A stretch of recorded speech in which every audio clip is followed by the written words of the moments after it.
तो नेक्स्ट जो चैप्टर है हमारा रिकॉर्डिंग ऑफ अकाउंटिंग ट्रांजैक्शन।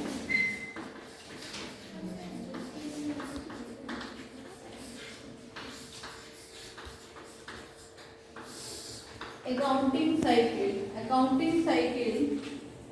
क्या होता है कि कुछ स्टेप्स होते हैं, हर साल वही रिपीट होते रहते हैं, इसलिए हम इसको क्या कहते हैं, अकाउंटिंग साइकिल। जैसे सबसे पहले एक ट्रांजैक्शन होती है, ठीक है, उस ट्रांजैक्शन को हम कहाँ रिकॉर्ड करते हैं, ठीक है, जर्नल में। ठीक है, अगर बिजनेस का साइज क्या है, बड़ा है, छोटा है तो जर्नल में ही समा जाएंगी सारी ट्रांजैक्शन, बड़ा है तो सब्सिडरी बुक्स बनेगी। कौन सी होती हैं वो,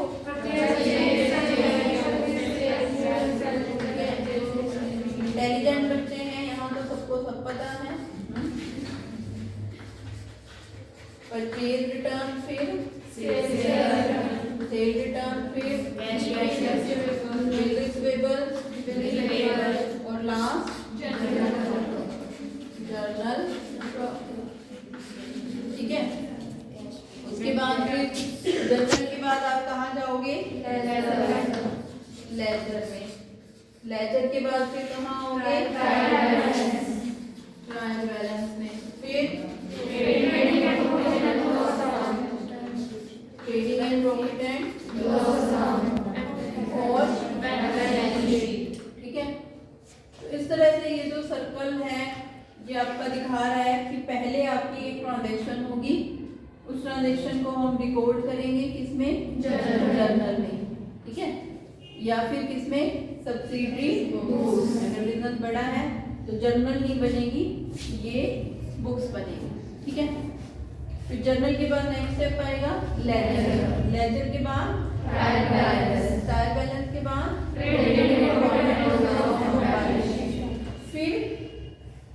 फिर से जो बैलेंस शीट की आइटम्स हैं कुछ, वो अगले साल फिर से रिकॉर्ड होंगी।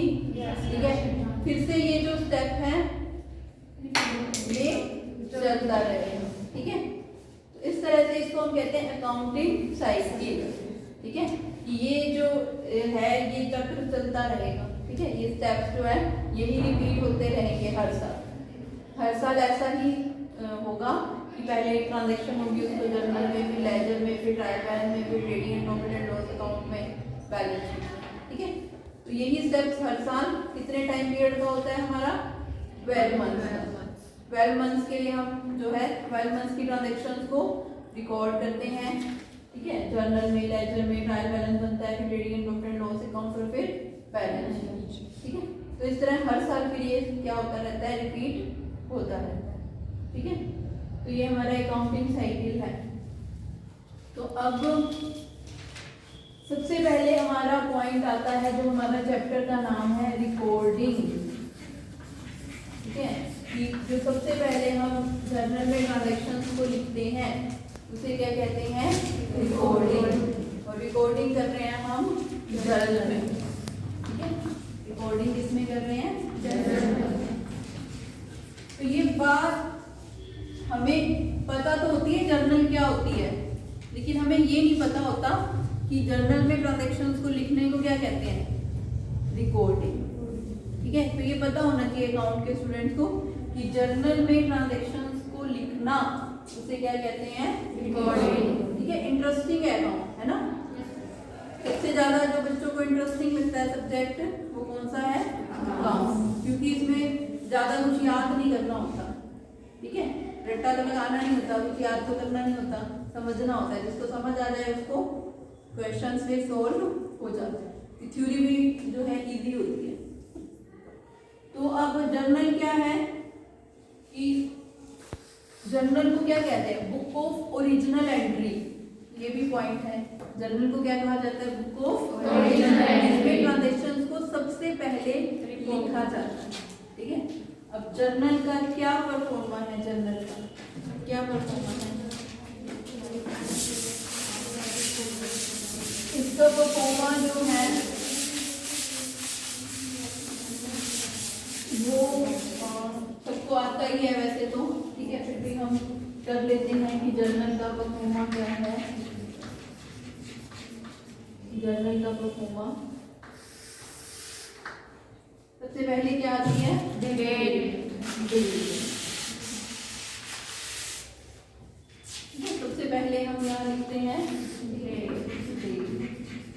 फिर पर्टिकुलर, फिर LF, फिर डेबिट और यहाँ पे क्रेडिट। ठीक है,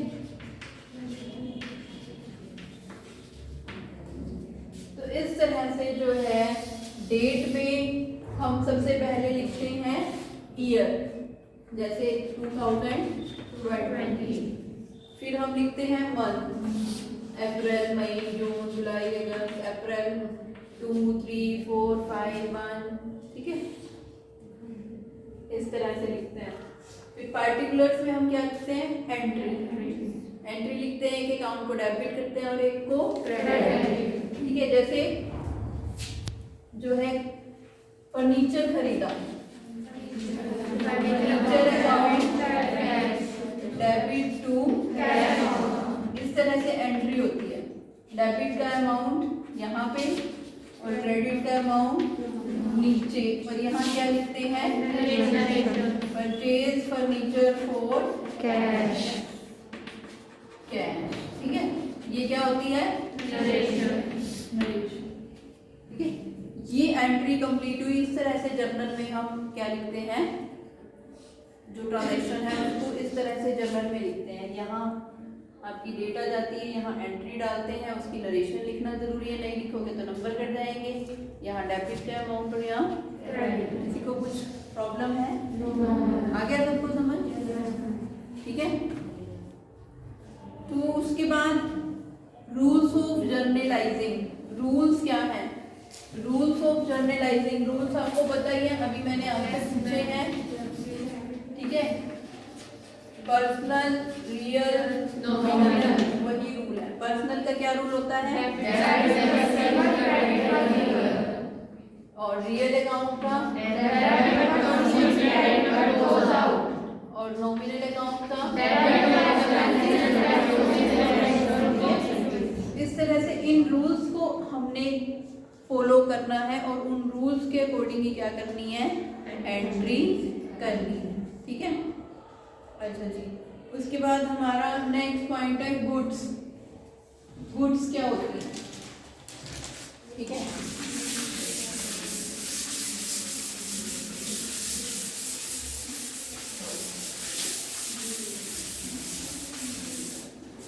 गुड्स क्या होती हैं?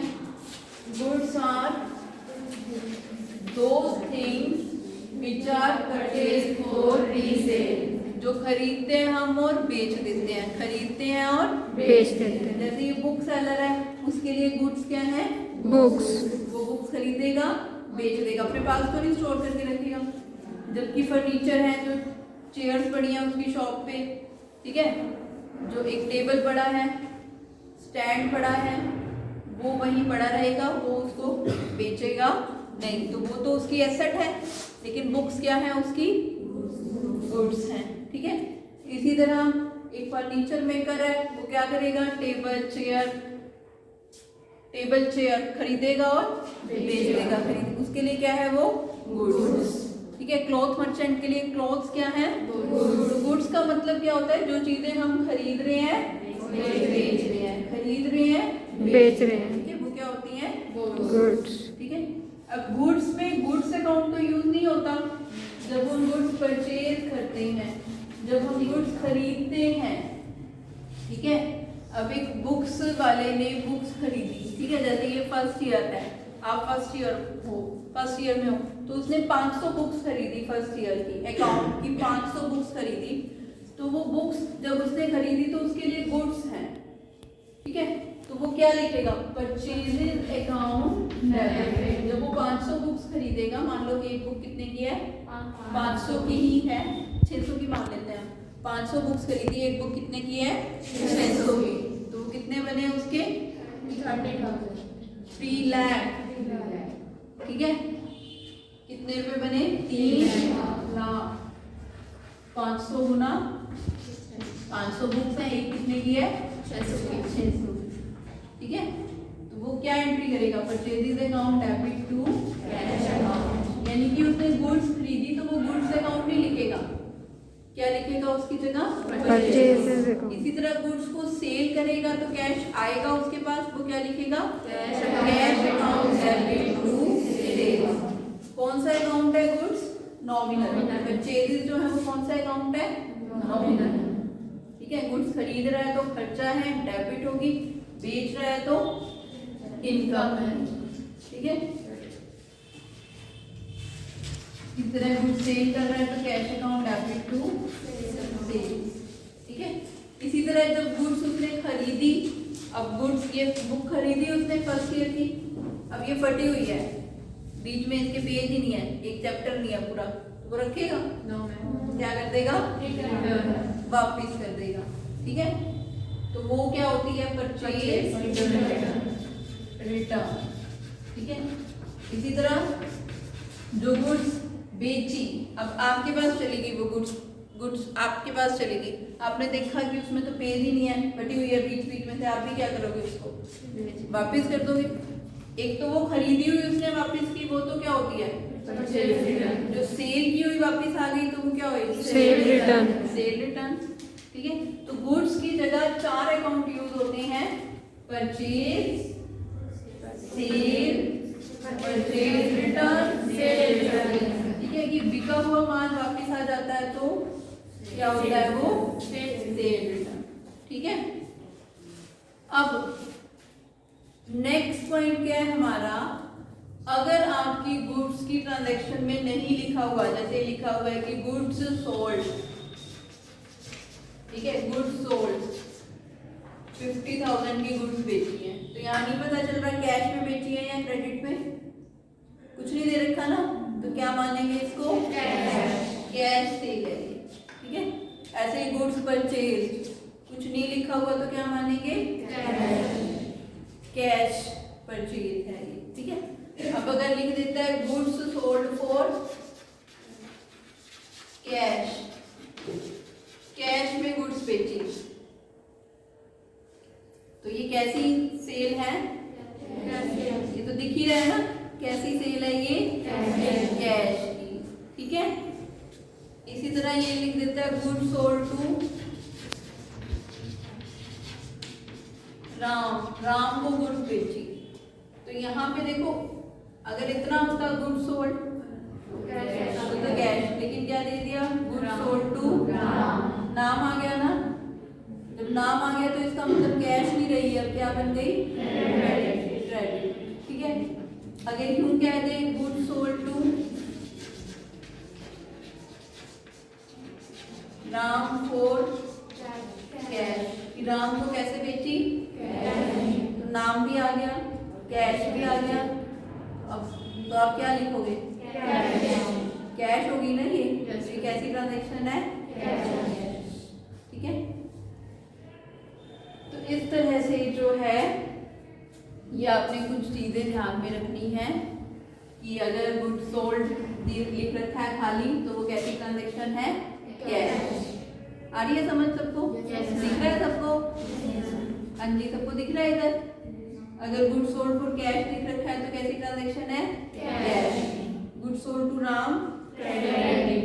Good sold to Ram for cash, आगे समझ